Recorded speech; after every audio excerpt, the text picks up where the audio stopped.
The WNBA is standing on the edge of a revolution it never saw coming. What started as quiet negotiations over a collective bargaining agreement has exploded into something far larger, something existential.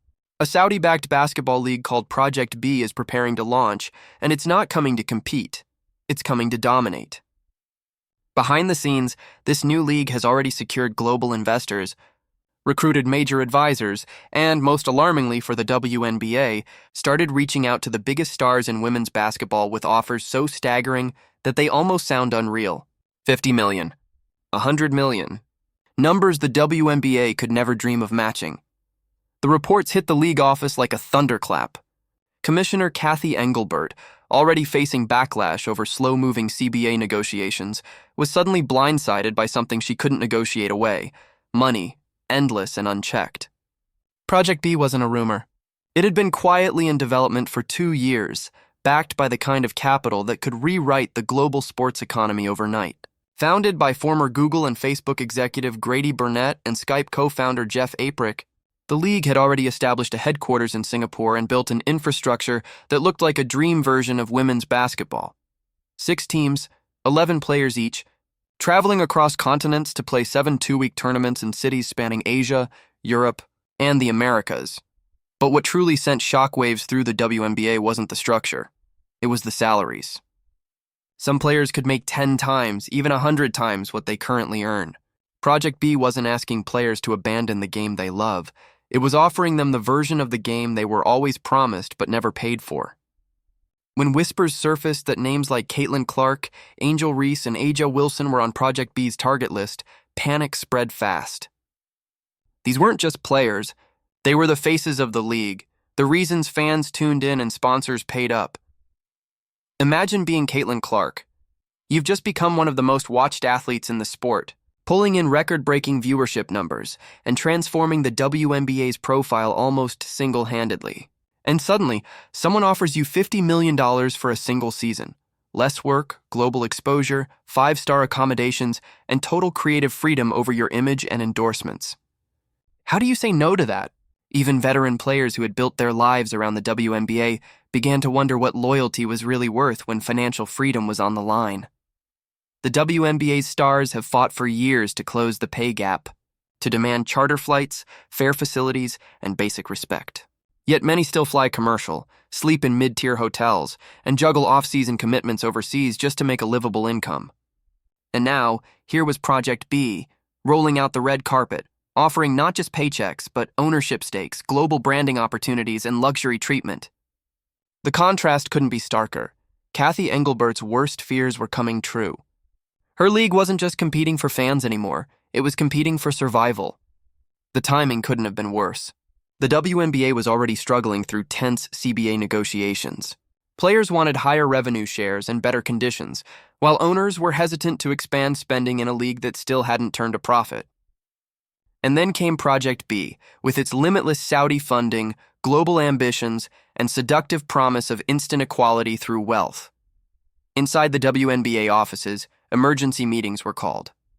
Adam Silver, commissioner of the NBA and one of the WNBA's most powerful allies, joined the calls personally. Silver understood exactly what was happening. He'd seen it before.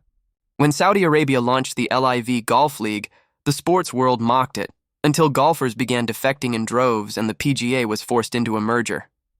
The same pattern followed in soccer, where global icons like Cristiano Ronaldo and Neymar took contracts worth hundreds of millions. The strategy was simple. Overwhelm traditional sports leagues with money so vast that resistance becomes futile. Now, women's basketball was next in line. For Silver, this wasn't just about protecting the WNBA, it was about protecting the NBA's reputation and influence. If the Saudis could destabilize women's basketball this easily, what was stopping them from targeting men's basketball next? He reportedly told Engelbert's team, "We have to protect our ecosystem." That meant finding ways to increase player pay, revamp endorsements, and fast-track global expansion to compete with Project B's allure. But ideas take time, and Project B was already moving. Every week brought new whispers. Former WNBA All-Star Alana Beard had joined Project B as its chief basketball officer. Investors included Candace Parker, Steve Young, Novak Djokovic, and Sloane Stevens. This wasn't a pipe dream. It was a fully funded global enterprise, and its unveiling was just months away. The WNBA, by comparison, suddenly looked like the smaller league, outspent, outmaneuvered, and outshined. Players began to break their silence. Some saw Project B as the opportunity of a lifetime. Others questioned its ethics, pointing to Saudi Arabia's human rights record and the contradictions of a women's empowerment movement funded by a regime criticized for restricting women's freedoms. Kelsey Plum and Sabrina Ionescu voiced moral hesitation, while others like Angel Reese asked the question out loud, why should women have to beg for what they've earned? The divide was painful. For years, WNBA players had prided themselves on unity, on fighting together for better treatment. Now that unity was fracturing. Social media became a battleground of loyalty and ambition. Some players used the hashtag Project B Challenge, hinting at the life-changing possibilities ahead.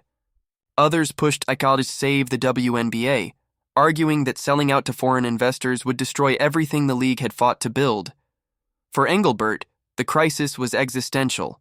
She'd spent years positioning the WNBA as a symbol of progress and empowerment, even selling a minority stake to investors in 2022 to modernize its operations. But those same investors now wanted protection for their money, not sentiment. Without the stars, their returns would vanish.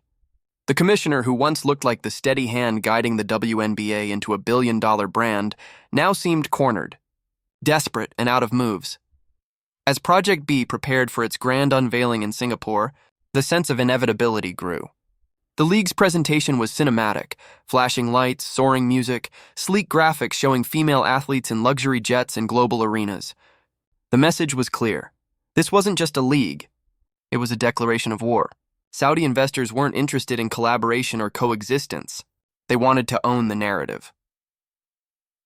When the WNBA finally responded, it was with the language of diplomacy, not defiance. Engelbert congratulated any effort to expand opportunities for women in sports, while insisting the WNBA would continue to prioritize sustainability. Behind closed doors, though, panic set in. Executives debated whether to approach Project B for partnership talks, but insiders say the Saudis had no interest in sharing power. They weren't building bridges, they were burning them. Adam Silver's team began exploring legal options, ways to protect contracts, prevent mid-season defections, or impose penalties for participation in rival leagues. But legal threats only go so far when players are offered generational wealth. You can't sue someone into loyalty when they're staring at a $50 million check. The WNBA's fan base is feeling the tension too. Social media is flooded with frustration, divided between those who believe players deserve to chase their worth and those who fear the league's collapse. Franchise owners are quietly terrified. Without their stars, ticket sales will nosedive. Sponsors could pull out, national broadcast deals could be restructured or disappear entirely. And once the stars are gone, rebuilding won't be possible. It's a cruel irony. The same momentum that finally made women's basketball profitable enough to attract investment is now what's making it vulnerable to takeover. The players fought for visibility, and now that they have it, the richest powers in the world want to cash in. And so, as Project B's November launch draws closer, the WNBA faces a decision that could define its legacy. Will it double down on integrity, hoping its players choose loyalty over luxury? Or will it evolve fast enough to survive a storm powered by oil money and ambition? No matter what happens, one truth is undeniable. Women's basketball will never be the same again. The innocence is gone. The illusion that progress alone could sustain the WNBA has been shattered. Now it's about survival, about who controls the future of the game. Will Kathy Engelbert and Adam Silver find a way to defend their league, or will Project B become the new global empire of women's basketball? The clock is ticking, the offers are real, and the balance of power is shifting with every passing day. The world is watching. What do you think? Is Project B the future of women's basketball, or the biggest threat the WNBA has ever faced? Could you walk away from $50 million for loyalty? Let us know your thoughts below.